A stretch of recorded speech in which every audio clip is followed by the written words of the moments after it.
One of the great things about retro gaming are the talented and hardworking individuals that continue to make games for our favorite machines. Despite some of them being long dead at retail, it's always a treat to play something entirely new all these years later. As cool as that is, I typically don't pay much attention to anything when it's first announced. I've seen so many projects come and go unfinished, I reserve any real excitement or interest until I have a final product in my hand. Despite that being the case, I've decided to spotlight a title for the Sega Genesis and Mega Drive I think many of you are gonna love. I was approached by one of the members of the development team and given a demo to play and access to a few exclusive bits of unfinished levels. After spending some time with it, I came to really appreciate what they were trying to create, and I hope you'll agree. In this episode, we will be previewing The Cursed Knight, a hybrid platformer and shoot 'em up that's aiming to be available early next year.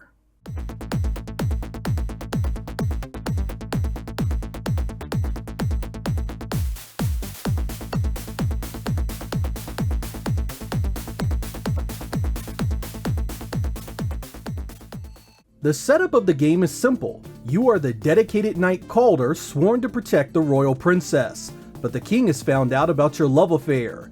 Expecting the worst, you throw yourself at the mercy of the king, but he surprises you by wanting a marriage instead of your death. But just as things begin to resolve themselves, the princess is kidnapped, and so our adventure begins. Unfortunately, you are unable to save her, and she dies a horrible death. Yet is it possible that she can still be saved?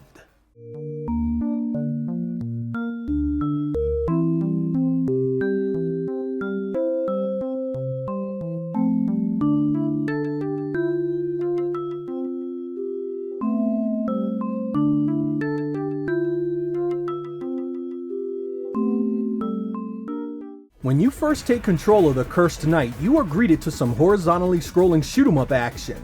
This area sort of gets you ready with the base control scheme, which you do get to choose at the beginning of the game.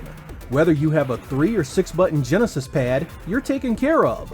A shoots left, B shoots right, and C switches between your two weapons. Your main attack is a fast and powerful shot that can be upgraded to a spread attack that covers much more area. The second option is a slower heat-seeking attack that chases enemies down. The flow of this area is perfect for a first level.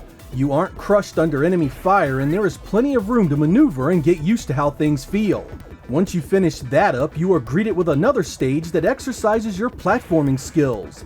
It's here that you'll get to practice the double jump and the slide, two moves that will no doubt see a lot of use in later stages.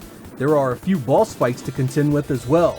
Nothing overwhelming, mind you, but just enough to set the pace for what's to come.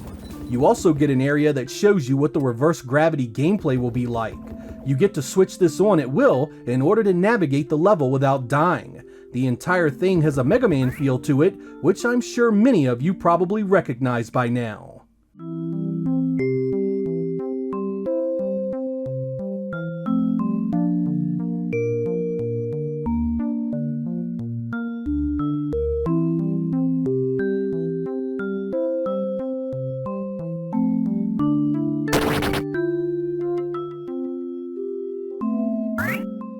I was immediately blown away by the visuals. I mean, low-budget, small-team indie software is typically not exactly loaded with cutting-edge graphics, but man do I love the look of this.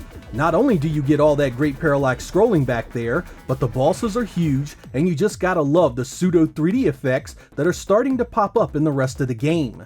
The animation is also noteworthy. Our main hero runs, jumps, and shoots with a great amount of finesse, and there is even some forward scrolling action to mix things up. The developers are big fans of the Mega Drive and want it to include multiple genres, and you can already see that coming to pass.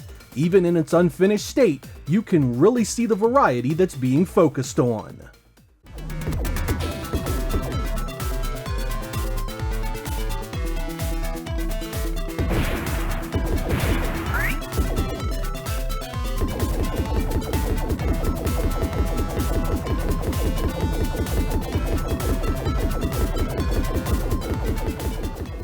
As a big fan of the Mega Drive sound and music, I'm always giddy with excitement to hear something new. This team isn't just trying to deliver a good-looking game, but also one that sounds great as well. They have an excellent start too. I really like where things are headed, and here are a few examples to see if you agree.